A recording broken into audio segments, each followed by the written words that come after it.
로베스피에르 혁명의 탄생.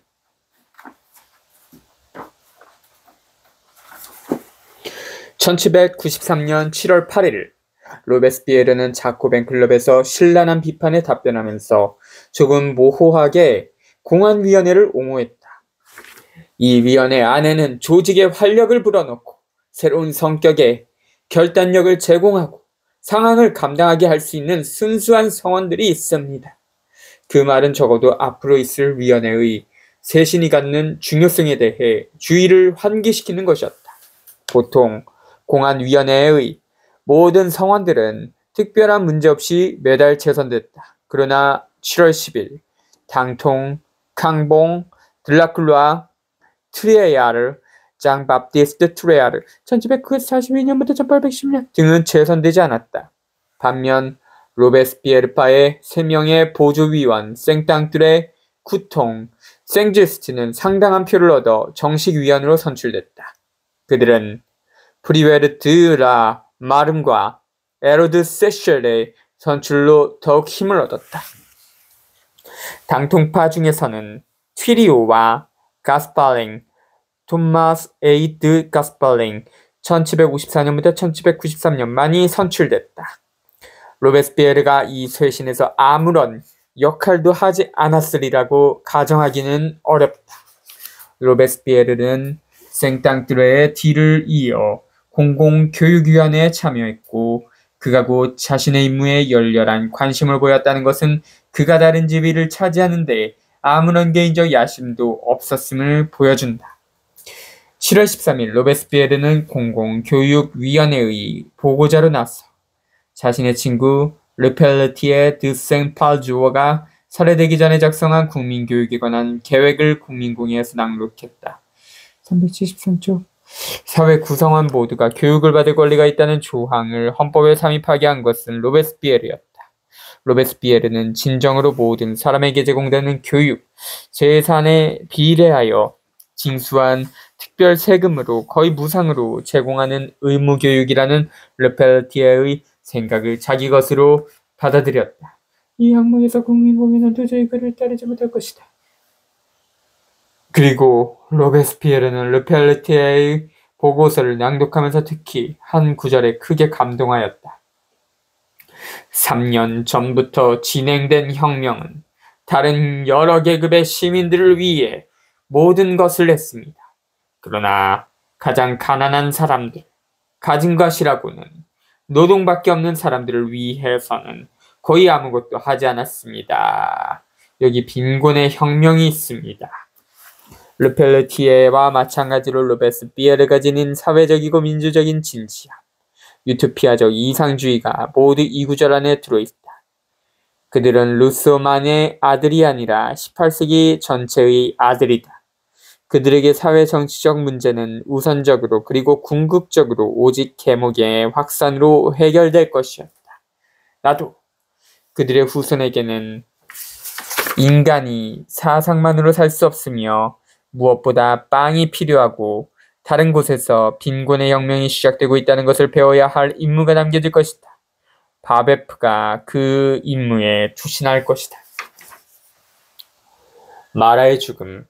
다비드 1793년 다비드는 마라의 손에 편지가 쥐어져 있게 그려 설명을 덧붙였다.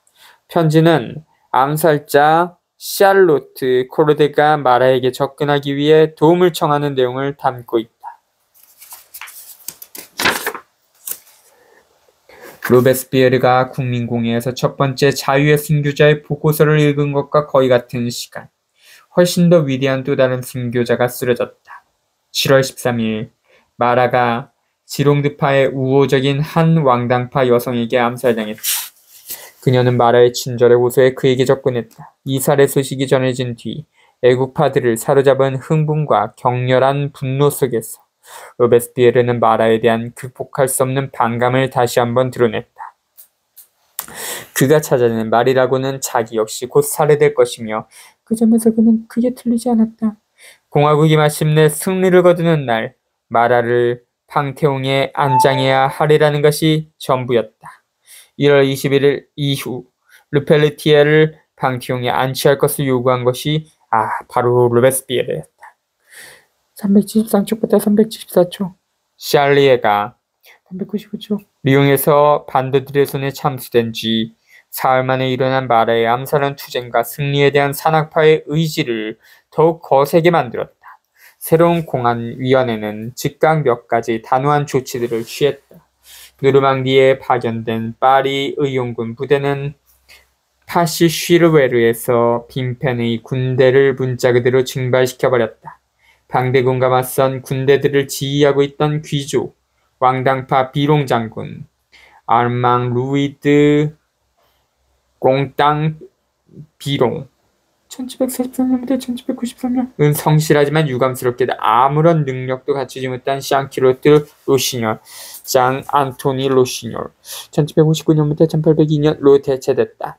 그리고 믿을 수 없는 리옹 의원들에 대한 체포법령이 내려졌다. 퀴스티는 콩대에 공이 봉사하고 있던 오스트리아군이 발랑시안을 포위 공격하던 때에 북부 군대 사령관직에서 결국 해임돼서 파리로 소환됐다. 7월 19일 위원회는 소심하고 미심쩍은 몇몇 파견 의원들을 소환하는 대담한 조치를 취했다.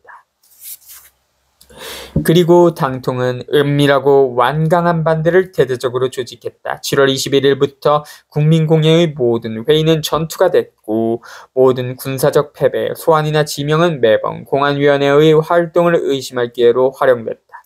거의 매일 로베스피에르는 주저하지 않고 공안위원회를 옹호했다. 혁명이 시작된 이후 처음으로 그는 권좌에 있는 사람들을 거리낌없이 지지했다. 그는 특히 두 가지 문제에서 집중적으로 개입했다. 그가 요구하여 관철시킨 퀴스틴의 체포와 당통파로부터 격렬한 공격을 받은 부시오트를 육군장관에 유임시키는 것이 그것이었다. 로베스피에르에게 부시오트는 미심쩍은 지도자들을 해임하고 429조 무엇보다 공화국에 대한 고의장유와 장군들의 애국심을 감시하는 의지를 구현하는 사람이다.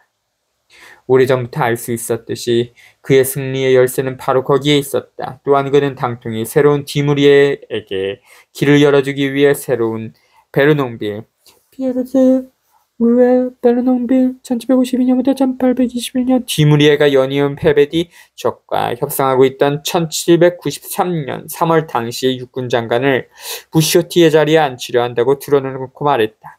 이 격한 논쟁 이후 꼼짝없이 궁지에 몰린 당통은 더 이상 반발하지 않고 국민공회도 로베스피에르의 뜻에 따랐다. 발랑시엔, 프랑스 북부 노르파드 칼레 지방에 있는 도시. 위원회 내에서 당통은 여전히 티리오와 가스파링 같은 지지자를 거느리고 있었다. 7월 24일 가스파링은 퀴스틴의 체포에 항의하는 뜻으로 사임했다. 로베스피에르가 부시오트를 옹호하기 위해 당통을 공격한 것은 7월 26일이다. 이튿날 생땅뚜레는 공안위원회에서 로베스피에르가 가스파링의 자리를 대신할 것을 국민공회에 제안하자 국민공회는 동의하였다. 로베스피에르는 이를 받아들였다. 그는 며칠 후 그것이 마지못해 한 것이라고 주장했다.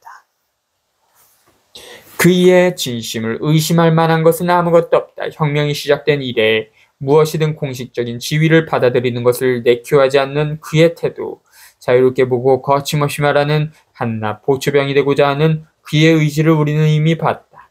그러나 지난 2달간의 경험을 통해 로베스피에르는 산악파가 권력을 잡은 뒤로는 더 이상 반대파의 지도자였을 때와 똑같이 거리낌없이 말할 수 없다는 것을 깨달았다.